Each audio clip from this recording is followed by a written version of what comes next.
Good morning, hello friend, नमस्ते, आदाब, सत श्री अकाल। कैसे हैं आप सभी लोग। क्रेजी तनिष्क में आपका हार्दिक स्वागत है। आई होप आप लोग बहुत ही अच्छे होंगे और आप लोग बहुत ही खुश होंगे।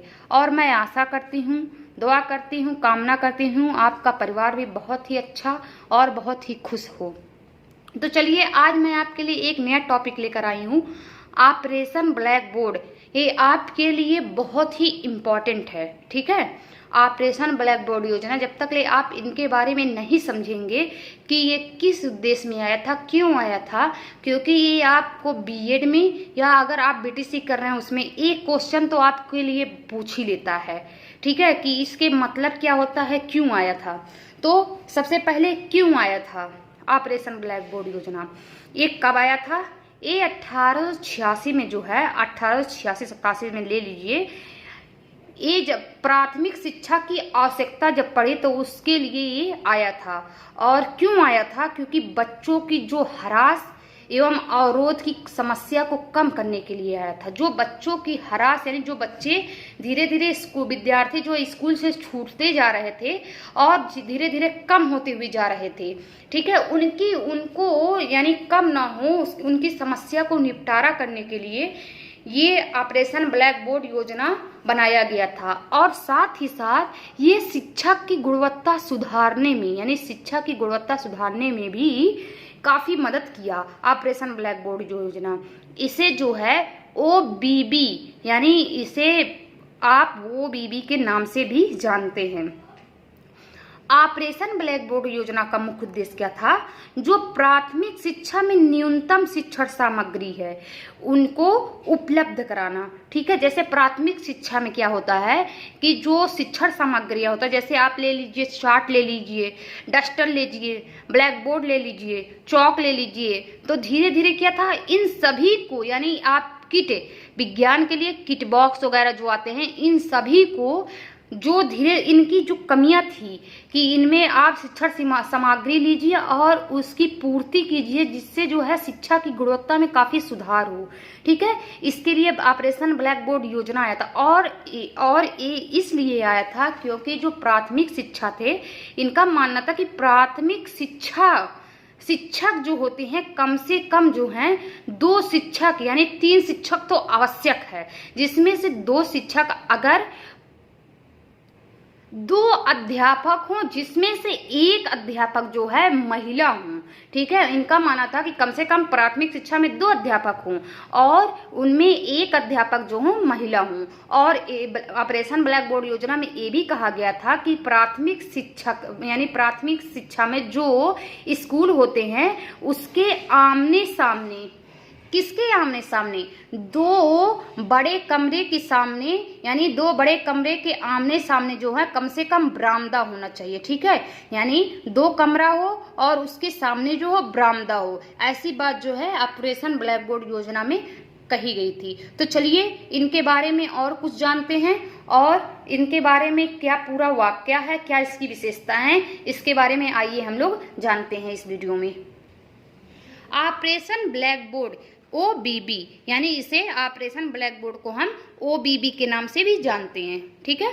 राष्ट्रीय शिक्षा नीति 1986 में प्राथमिक शिक्षा को आवश्यक मानते हुए विद्यालय में बच्चों की हरास एवं अवरोध की समस्या को कम करने के उद्देश्य से एवं शिक्षा की गुणवत्ता सुधार लाने पर विशेष बल दिया गया। यानी जो राष्ट्रीय शिक्षा नीति थी 1986 में, प्राथमिक शिक्षा को आवश्यक, यानी प्राथमिक शिक्षा जो थी उसको आवश्यक मानते हुए विद्यालय में बच्चों की हरास, यानी विद्यालय में जो बच्चे की कमी हो रही थी और जो उसमें अवरोध उत्पन्न हो, जो बाधाएं उत्पन्न हो रही थी, ठीक है, उसकी समस्या को कम करने के उद्देश्य में ये जो, और शिक्षा की गुणवत्ता सुधारने के उद्देश्य में OBB, यानी ऑपरेशन ब्लैक बोर्ड योजना को रखा गया था, ठीक है, विशेष बल दिया गया।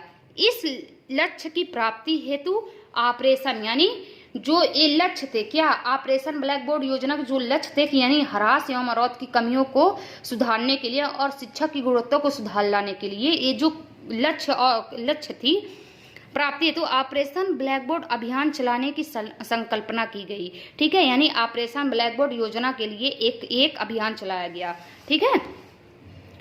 Operation black board.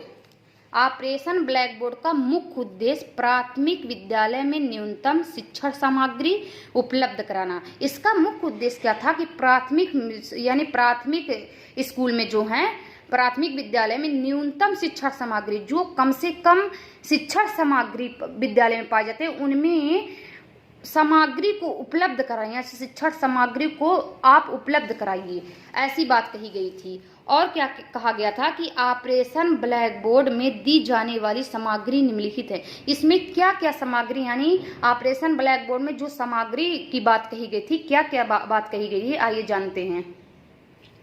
अगर आप मुद्रित मिलेंगे तो अध्यापकों के विस्तृत अभिन्यास कार्यक्रम, ठीक है, अब अध्यापकों के द्वारा जो विस्तृत अभिन्यास कार्यक्रम चलाया जा रहा था। और गैर मुद्रित में अगर आप ले लेंगे तो इसमें पहेलियाँ थी, यानी पहेलियाँ शामिल कराइए, खेल शामिल कराइए, खिलौने, चार्ट मॉडल, यानी खिलौने के द्वारा भी कुछ कुछ जैसे होता है, खिलौने के द्वारा भी आप काफ़ी अच्छे से समझा देते हैं बच्चों को, ठीक है। ब्लैक बोर्ड आप लीजिए, उस पर बच्चों को समझाइए। कुर्सी मेज के द्वारा बच्चे को समझाइए, यानी कुर्सी भी होना चाहिए अध्यापक को बैठने के लिए और मेज होना चाहिए, ठीक है, बच्चों जिसपे बच्चे जो है अपना कॉपी वगैरह रख के आसानी से पढ़ सकें, ठीक है।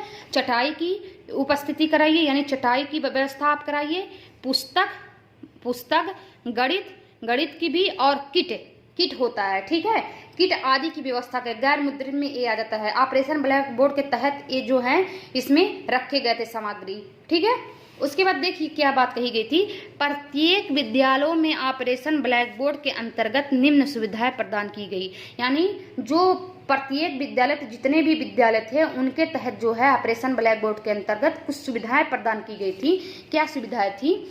नंबर 1, पहला पॉइंट क्या है हमारा, 2 बड़े कमरे जिनके सामने बरामदा हो। हमने ये बात पहले आपको समझा दी थी कि 2 बड़े कमरे हो जिनके सामने आप बरामदा हो, ऐसे प्राथमिक स्कूलों में बात कही गई थी। कम से कम 2 अध्यापकों की नियुक्ति हो, कम से कम 2 अध्यापक की नियुक्ति होनी चाहिए, जिसमें यथासंभव 1 महिला होगी, जिसमें कम से कम 2 अध्यापक में 1 जो है महिला होनी चाहिए, ठीक है।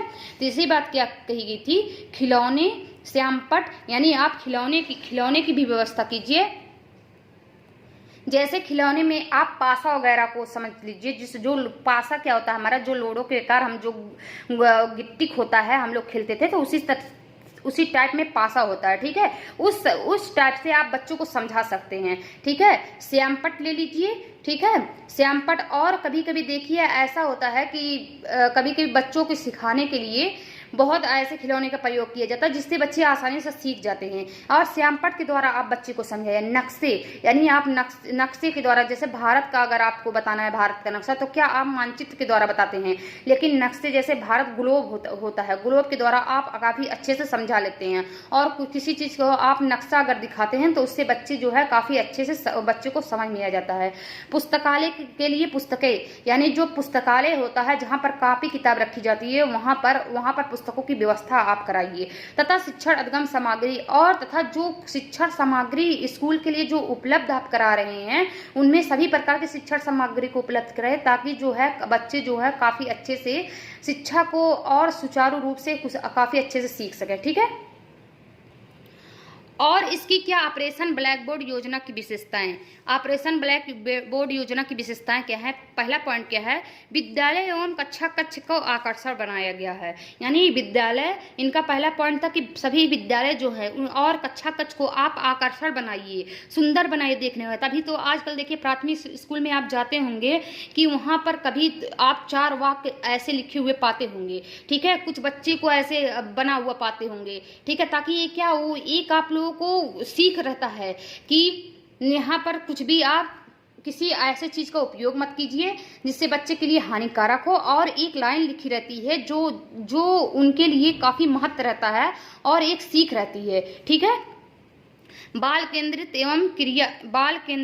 एवं कार्यकलाप आधारित शिक्षण अधिगम के माध्यम से शिक्षण की गुणवत्ता को प्रोत्साहन पर बल दीजिए। यानी बाल केंद्रित, आप बालकों को, जो बालक केंद्रित है, यानी बालक को केंद्र मानकर ऐसे कार्यक्रम करवाइए, ऐसा शिक्षा सामग्री का उपलब्ध जिसके माध्यम से जो है शिक्षा की गुणवत्ता में काफी प्रोत्साहन मिले और सुधार भी हो, ठीक है। यही बात कही गई है। हमारा तीसरा पॉइंट क्या है, विद्यालय के प्रभावी रूप से कार्य करने के लिए, यानी विद्यालयों को प्रभावी रूप से कार्य करने के लिए भवन, अध्यापकों एवं शिक्षण सामग्री के संबंध में स्पष्ट सुविधाओं का उल्लेख किया गया है। यानी विद्यालय को अगर आप प्रभावी बनाना चाहते हैं तो उसके रूप में आपको भवन, अध्यापकों एवं शिक्षण सामग्री के संबंध में स्पष्ट सुविधा का उल्लेख कीजिए। यानी अगर आप विद्यालय को प्रभावी बनाना चाहते हैं तो आप पहले भवन को अच्छे से निर्माण करेंगे, अध्यापक की व्यवस्था कीजिए और शिक्षण सामग्री जो जो उपलब्ध नहीं है उसके बारे में आप सुविधा दीजिए, उपलब्ध कराइए। और ये सब सुविधाएं जब देंगे तो क्या होगा, बच्चे को काफ़ी अच्छे रूप में मदद मिलेगी और वो काफ़ी अच्छे से सीख जाएगा। ये हमारा ऑपरेशन ब्लैक बोर्ड योजना की विशेषताएं थी, तीसरा पॉइंट। और चौथा क्या इसमें पॉइंट मेंशन किया गया है, स्कूल में 2 शौचालयों का होना जरूरी है। यानी हमारे स्कूल में कम से कम, किसी भी प्राथमिक स्कूल में कम से कम 2 शौचालयों का होना जरूरी है, जिनमें एक लड़कों के लिए, जिनमें एक अगर बॉय हैं उनके लिए, और दूसरा लड़कियों के लिए, दूसरा क्या गर्ल के लिए होनी चाहिए। ठीक है, शौचालय की बात इसमें कही गई है।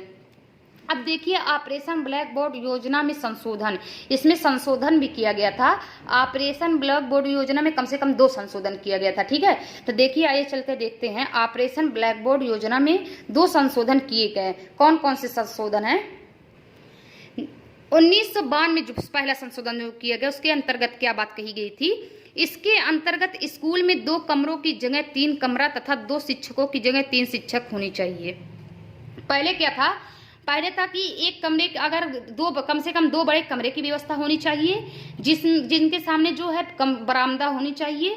और पहले क्या 1986 में बात कही गई थी कि कम से कम जो है 2 टीचरों की व्यवस्था होनी चाहिए, जिसमें से एक महिला होनी चाहिए अध्यापिका के रूप में। ठीक है, अब क्या यानी 1992 में जब संशोधन किया गया था तो इसमें क्या कहा गया है कि कम से कम 3 कमरों की, 2 कमरों की जगह पर 3 कमरों की व्यवस्था कीजिए, और 2 अध्यापक जो हैं, जहां 2 टीचर हैं उनकी जगह पर 3 टीचर की व्यवस्था होनी चाहिए। ये बात 1992 में संशोधन हुई थी। ठीक है, उसके बाद दूसरा क्या क्या कहा गया था, ऑपरेशन ब्लैक बोर्ड को प्राथमिक स्तर तक विस्तार किया जाए। यानी ऑपरेशन ब्लैक बोर्ड में जो जितनी भी बातें कही गई थी, जो जितने भी सामग्री पर कही गई थी, जितने भी स्कूल के पॉइंट पे मेंशन किए थे, उनमें क्या कहा गया था कि आप ये सभी पॉइंट को प्राथमिक स्कूल में विस्तार में कीजिए, प्राथमिक इसमें सारे सुविधा दीजिए। ठीक है, ये बात 1992 के संशोधन में कही गई थी। और 1993-1994 के संशोधन में क्या बात कही गई थी, वर्ष 1993 व 1994 में इस योजना को उच्च प्राथमिक कक्षाओं तक बढ़ाया गया है। यानी पहले जो है, यानी 1992 में क्या कहा गया था कि प्राथमिक स्कूल का विस्तार किया जाए ब्लैक बोर्ड योजना के तहत। और 1993-1994 में क्या कहा गया था कि यानी इस योजना के तहत उच्च प्राथमिक कक्षाओं को बढ़ाया जाए, यानी उच्च प्राथमिक कक्षाओं को आप विस्तार कीजिए। ठीक है, जिसमें कम से कम 3 कक्षा कक्ष, जिनमें कम से कम 3 जो है क्लास होनी चाहिए। ठीक है, 3 कक्षा कक्ष, 3 रूम होने चाहिए, 3 शिक्षकों की व्यवस्था का प्रावधान रखा गया, और कम से कम 3 शिक्षकों का प्रावधान रखा गया। ये बात जो है 1992 में भी कही गई थी, और यही बात जो है 1993 में, 1994 में भी यही बात कही गई थी। यह योजना राज्य सरकार के माध्यम से लागू की गई थी। ये जो ब्लैक बोर्ड योजना थी, ये जो ऑपरेशन ब्लैक बोर्ड योजना थी, किसके माध्यम से लागू की गई थी? सरकार के माध्यम से लागू की गई थी। ठीक है, तो आज का टॉपिक हमारा क्या था, black board, operation black board योजना। इसको हम लोग क्या कहते हैं, OBB। ठीक है, तो आप लोग, आई होप आपको काफ़ी अच्छे से वीडियो समझ में आया होगा।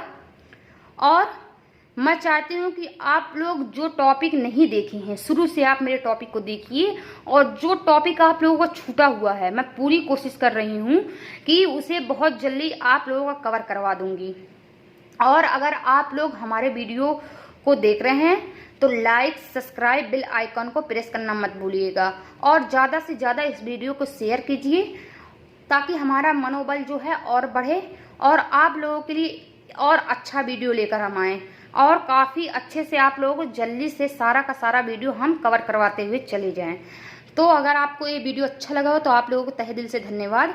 कल हम आपके लिए जितने भी टॉपिक करवा चुके हैं उसके लिए हम आपको क्वेश्चन देंगे, जैसे कि हम आप लोगों को पहले बता चुके हैं कि सैटरडे और संडे हम आप लोगों के लिए बहुत ही अच्छा क्वेश्चन लेकर आएंगे, ताकि आप लोगों का जो पुराना टॉपिक है वो कवर करता हुआ चलें, और जो बचा हुआ है वो हम आगे आप लोगों को पढ़ा ही रहे हैं, और 2 दिन हम आप लोगों को क्वेश्चन कराते हुए चलेंगे ताकि आप लोगों का पूरा क्लियर होता हुआ चला जाए।